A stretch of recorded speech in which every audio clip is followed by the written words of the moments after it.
안녕하세요. 연금이야기 차경수 작가입니다. 앞서 5060 세대를 위한 연금저축펀드 IRP, ISA 계좌 기초 정보를 알려드렸습니다. 지금부터는 이 계좌를 어떻게 활용할지에 대한 정보입니다. 첫 번째, 퇴직 앞둔 현직, 두 번째, 전업주부, 세 번째, 퇴직하신 분으로 나누어서 활용 방법 알아보겠습니다. 아직 소득이 있는 현역의 경우입니다. 연 900만 원 이하로 납부하겠다면 600만 원까지는 연금저축 펀드부터 채우십시오. 제가 만나본 5060 세대는 연금저축 펀드보다 IRP를 더 많이 보유하고 있는 것 같습니다. 상당수는 아직도 은행 IRP 계좌를 보유하고 있고요. 연금저축 펀드부터 채우라는 이유는 자산을 더 빨리 키우기 위해서입니다. 예를 들어 월 50만 원씩 연금 계좌에 납부할 계획인데 IRP에 납부하면 30%는 예금이나 채권 비중이 높은 안전자산에 투입해야 합니다. 소득이 있을 때 매월 적립식으로 납부하는 금액은 주식 비중을 높여서 자산을 최대한 빨리 키우십시오. 600만 원까지는 IRP에는 납부하지 말고 연금저축 펀드에만 내라는 뜻입니다. 세액공제 최대 한도인 900만 원까지 찾아 먹겠다면 IRP에도 연 300만 원을 납부해야겠죠. 연금저축펀드는 600만 원만 세액공제해 주니까요. 현직 중 900만 원 이하 납부하는 사람은 연금저축펀드에 600부터 채우고 IRP에 300만 원 채우면 됩니다. 5060 세대 중 1,800만 원까지 내는 사람도 꽤 있습니다. 연 1,800까지 납부하겠다면 연금저축펀드에 1,500만 원, IRP에 300만 원 납부하십시오. 주식형 ETF 자동 매수하기 위해 연금저축 펀드에 최대한 많이 납부하는 겁니다. 이렇게 연금저축 펀드에 연 1,500만 원씩 납부하겠다면 연금저축 1번 계좌에 600만 원, 연금저축 2번 계좌에 900만 원 납부하시면 좋습니다. 이렇게 세액공제 받은 계좌, 받지 않은 계좌로 구분해서 납부하면 나중에 연금 개시할 때 선택의 폭이 넓어집니다. 연 900만 원까지만 세액공제 해주는데 1,800만 원씩 내는 사람도 있다고 했죠. 세액공제 받지 않은 소위 말해서 안세공 자금이 은퇴 후 효자이기 때문에 안세공 자금통을 키우기 위해서입니다. 연저 2번 계좌에 납부한 원금은 세액공제 받지 않을 거니까 연말정산 신고할 때 세액공제 받지 않은 안세공 자금으로 확정하면 됩니다. 나중에 연금 개시할 때 확정해도 되고요. 이렇게 세액공제 받지 않은 원금은 나중에 찾을 때 세금도 떼지 않고 수령 한도 제한 없이 필요할 때 목돈으로 찾을 수 있습니다.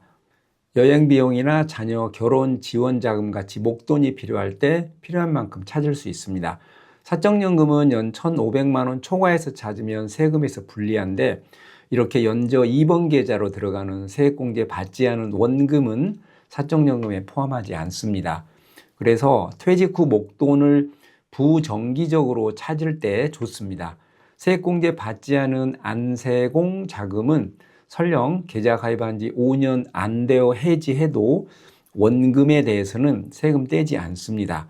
그렇다고 5년 전에 찾을 목적으로 연금저축 펀드 계좌를 운용하는 건 실익이 없습니다.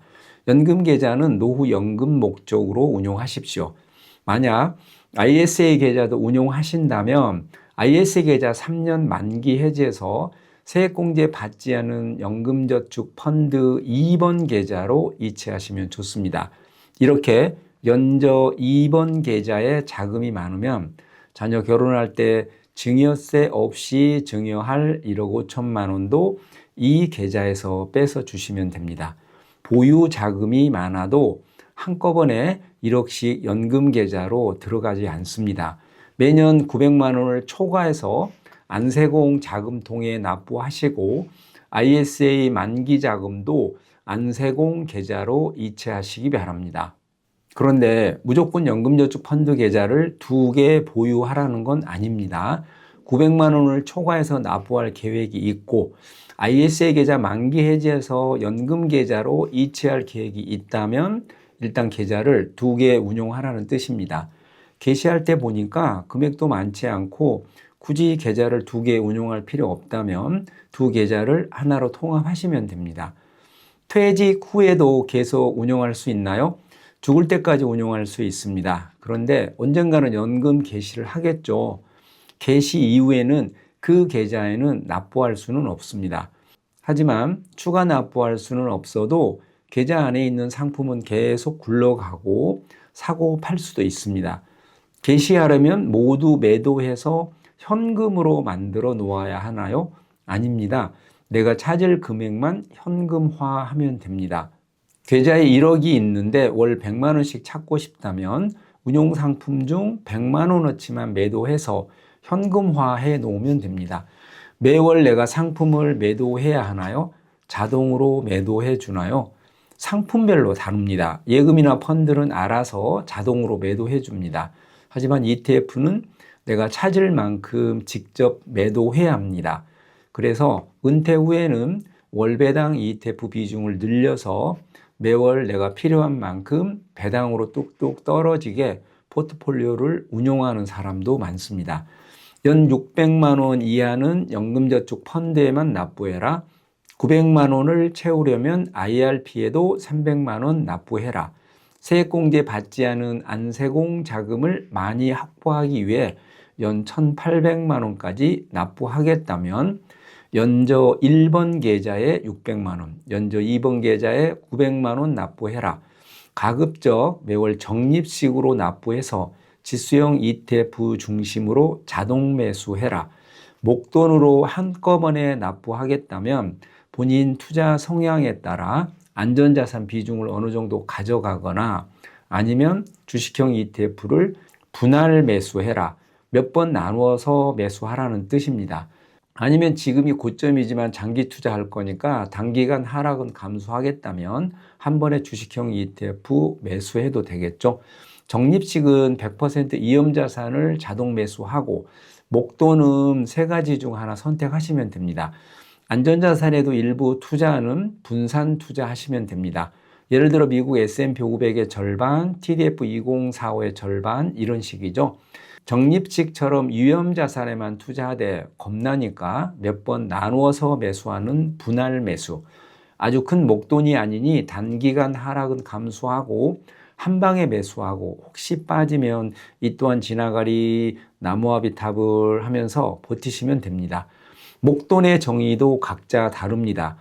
1,000만 원이 누구에게는 큰 목돈이고 누구에게는 목돈이 아닐 수 있습니다. 내 기준으로 목돈이라고 생각하면 안전자산에도 일부 분산 투자하거나 몇 번 나누어서 매수하거나 장기 투자할 생각으로 고점이라도 그냥 한꺼번에 매수하시면 됩니다. 투자 경험도 많지 않고 소심형이라면 안전자산에도 분산 투자하시고 무덤덤한 성격이라면 나누어서 분할 매수하거나 한 번에 매수하시면 됩니다. 두 번째, 근로소득이 없는 전업주부입니다. 전업주부이지만 임대소득 같은 소득이 있는 경우입니다. 임대소득이나 사업소득이 있어서 종합소득 신고할 때 결정세액이 연간 150만 원 정도 된다면 퇴직 전 현직에 있는 사람이 운용하는 방식과 유사합니다. 연금저축에 우선 연 600만 원까지 채우고 여력이 있다면 IRP에도 300만 원을 내십시오. 마찬가지로 매월 적립식으로 납부해서 ETF 자동 매수하시면 장기 투자할 수 있습니다. 적립식은 주식형 ETF 중심으로 자동 매수하시고 혹시 한꺼번에 연초에 목돈으로 다 납부하신다면 본인이 소심형이면 안전자산 비중을 높이고 수익률 잘 들여다보지 않는 무덤덤한 성향이면 주식형 비중을 높이시면 됩니다. 목돈으로 납부할 때 종목 선택이 어렵습니다. 아무런 소득이 없는 전업주부라면 소득이 없으니 IRP 계좌 개설할 수 없겠죠. 이미 개설한 IRP 계좌가 있더라도 연금저축 펀드 위주로 운용하십시오. 아무런 소득이 없으니 연금 계좌로 들어가는 자금은 모두 세액공제 받지 않은 안세공 자금입니다. 굳이 연저 1과 연저 2로 구분하지 말고 연저 1에 납부하고 싶은 만큼 납부하시면 됩니다. 그동안 예금과 주식에만 자금을 운용해서 억 단위 자금이 세금과 건보료에 노출되어 있으면 절세계좌로 한도까지 밀어 넣는 게 좋습니다. 이런 경우 연금저축펀드에 연 1,800만 원, ISA에도 2,000만 원 한도까지 계속 밀어 넣으십시오. 예금 만기 돌아오면 이제 예금에 재취하지 마시고 절세계좌의 한도까지 밀어 넣으라는 뜻입니다. 적립식이라면 고점을 두려워하지 마시고 주식형 ETF 자동 매수하시고 거치식 목돈이라면 자산 배분을 하십시오. 무덤덤한 성향이라도 목돈은 안전자산 비중을 어느 정도는 가져가는 걸 추천해 드립니다. 최근 몇 년간 줄기차게 주식시장이 우상향하다 보니 겁이 없는 분도 있고 몇 달째 의사결정을 못하고 남들이 좋다는 거 조금 사놓고 내리기만 기다리는 분도 있습니다. 이런 분은 막상 내리면 무서워서 못 들어갑니다. 이렇게 연금저축펀드로 들어가는 원금은 모두 안세공이라 찾을 때 편합니다. 하지만 여기서 발생하는 수익은 세공재원과 같은 사적연금입니다. 이렇게 세공과 안세공이 하나의 계좌에 섞여 있으면 안세공 자금이 먼저 나오고 다 동나면 세공 자금이 나오는데 세공이 나올 때부터는 수령 한도 제한을 받습니다. 수령 한도나 사적연금 1,500만 원 문제는 별거 아니니까 너무 신경 쓰지 마시고 많이 납부하시고 수익 많이 내는데 집중하십시오. 인출하면 그 계좌로 더 이상 납부할 수 없다고 했죠. 인출 이후에도 적은 금액이라도 연금저축펀드 계좌에 납부하고 적립식 투자를 하는 사람도 있습니다. 저도 추천해 드립니다. 이런 계획이 있다면 미리 연금저축펀드 계좌를 하나 더 개설해서 1원이라도 입금해 두십시오. 입금한 날로부터 5년을 카운트합니다. 필요 없으면 안 쓰면 됩니다. 필요할지도 모르겠다면 일단 개설해서 1원이라도 입금해 두라는 겁니다. 정리하면 전업주부가 소득이 있다면 IRP까지 납부하되 결정세액이 100만 원 이하라면 연금저축펀드 하나만 있어도 된다. 세금과 건보료에 노출된 자금이 있다면 연금저축펀드에 연 1,800만 원씩 납부하고 ISA 계좌까지 활용해라. 금융자산은 소액만 남겨두고 모두 안세공 계좌로 밀어넣고 세금과 건보료 보호를 받으며 운용하다가 필요할 때 필요한 만큼 찾으십시오. 남편은 소득이 있어서 세액공제 받을 수 있고 나는 소득이 없어서 세액공제 받지 못한다면 남편 계좌에 우선 900만 원까지는 납부하시고 900만 원 초과해서 납부할 수 있다면 남편 계좌보다는 아내 계좌에 납부하는 걸 추천해 드립니다. 내 돈이 내 돈이고 내 돈도 내 돈인 부부도 많은 것 같습니다. 그래도 한 사람에게 모는 것보다 맞벌이 연금을 추천해 드립니다. 세 번째, 퇴직한 경우입니다. 재취업한 경우와 재취업하지 않은 경우로 구분해 보겠습니다. 재취업에서 근로소득이 있다면 연금계좌에 900씩 납부할 수 있으면 납부해야겠죠. 소득이 적어서 결정세액이 100만 원 이하라면 연금저축에만 600만 원 정도 납부하시고요. 결정세액이 연 150만 원 이상 된다면 900만 원까지 다 채우시면 좋겠죠. 국민연금 나올 때까지 소득으로 버텨야 하니까 저축 여력이 없을 수 있습니다. 그런 경우 퇴직금에서 필요한 만큼 찾으십시오. 그리고 국민연금 나오면 인출 금액을 줄이시면 됩니다. 만약에 세금에 노출된 목돈이 여기저기 있다면 다 추슬러서 꾸역꾸역 절세계좌로 밀어넣고 주식 투자를 하든 예금을 하든 절세계좌에서 하십시오. 일찍부터 연금계좌 활용을 해서 억 단위 세공 자금이 적립되어 있다면 필요 없어도 55세 이후 수령 한도 내에서 찾으십시오. 그 자금은 생활비로 쓰지 마시고 그대로 다시 연금계좌에 납부하십시오. 세액공제 받은 원금과 연금 계좌 내 수익을 사적연금이라고 합니다. 이 녀석은 적립금이 아무리 많아도 세전연 1,500만 원 이하로 찾는 게 좋습니다. 이 제도는 폐지돼야 마땅하나 폐지될 때까지는 가급적 1,500만 원 이하로 찾는다는 전제로 인출 전략을 짜십시오. 물론 1,500만 원 초과해도 다른 소득이 없으면 별거 아니지만 굳이 1,500만 원 초과해서 찾지 않도록 설계하라는 뜻입니다. 그래서 이 사적연금이 많으면 필요 없어도 조금씩 빼서 연금계좌에 납부하라는 뜻입니다. 하나의 계좌에 세공 금액이 많으면 세공을 빼서 안세공 계좌로 옮겨도 좋고, 소득이 있다면 세공을 찾아서 다시 세공으로 납부해도 좋습니다. 이렇게 되면 같은 돈으로 두 탕을 띄게 됩니다. 옛날에 세액공제 받았는데 그거 55세 이후 찾아서 다시 세액공제 받을 목적으로 또 써먹는 거죠. 각자 상황에 따라 이런 식으로 얼마든지 효과를 극대화할 수 있습니다. 연금계좌는 본바탕이 작게서 잘만 활용하면 아주 좋습니다. 죄첩하지 않았지만 임대소득이나 금융소득이 있다. 이런 경우 세액공제 받지 않아도 될 정도의 소득인지, 올해 종합소득 신고할 때 어느 정도 세금을 내는지에 따라 얼마나 연금계좌에 납부할지 정하시면 되겠죠. 건보료가 가장 좋아하는 소득이 임대소득과 금융소득입니다.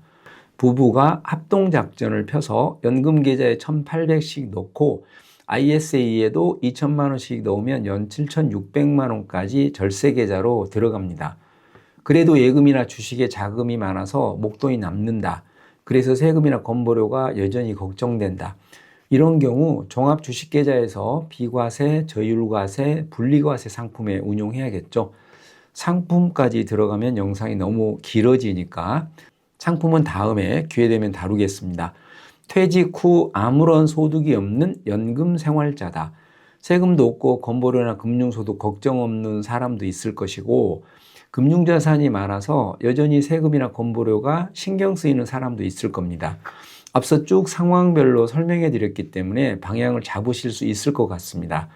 조금이라도 배당이 나오는 국내 개별 주식에 투자하고 계신다면 일반 계좌보다 ISA 계좌가 유리합니다.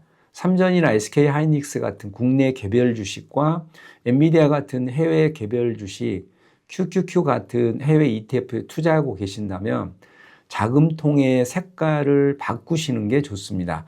상품을 바꾸라는 게 아니고 종합주식계좌에서 절세계좌로 자금을 조금씩 이동시켜서 거기서 해외 주식이든 국내 주식이든 투자하라는 뜻입니다.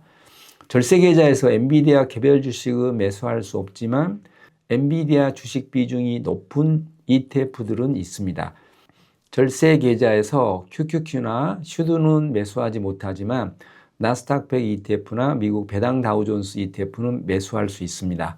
최근 상담하신 분 중 아무 생각 없이 일반 계좌에서 운용하다 금융소득 종합과세에 들어가신 분들이 꽤 있었습니다.